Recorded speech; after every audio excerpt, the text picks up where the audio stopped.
প্রতারক পলাশ, প্রতারক পলাশ, অ্যাডভোকেট প্রতারক কাজী সাদাত শাহরিয়ার পলাশ।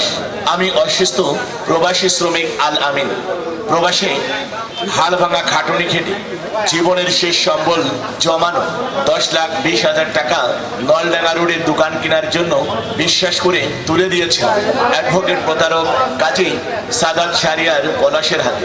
দীর্ঘ 4 বছর ধরে পরের ভুয়া সম্পত্তি দেখিয়ে রেজিস্ট্রি করে দেওয়ার নামে প্রতারণা করছে এই অ্যাডভোকেট প্রতারক কাজী সাদাত শাহরিয়ার পলাশ।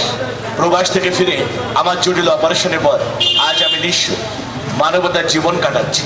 যশোরে বিবেকবান ভাইয়েরা আমার টাকাগুলি 4 বছরের ক্ষতিপূরণ সহ প্রতারক পলাশের কাছ থেকে উদ্ধারের জন্য সহযোগিতা করুন। আমার পোস্ট অফিসে ডিবেস ছিল 3 বছরের, সেই ডিবেস ভেঙে 8 লক্ষ টাকা বলতে উঠায় বাকি টাকা আমি ওখান থেকে পাঠিয়ে 10,20,000 টাকা এই পলাশ ভাইয়ের হাতে তুলে দিই।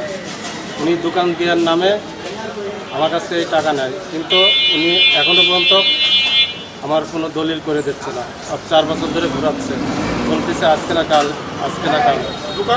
তারপরে আমার জানতে পেরেছি যে এই দোকান তার না, তার শরীফের ভাই বোনের, তারা তার নামেও কেস করছে। এখন এই দোকান আমারে সে লিখে দিচ্ছে না, ডেলি আমারে ঘোরাচ্ছে।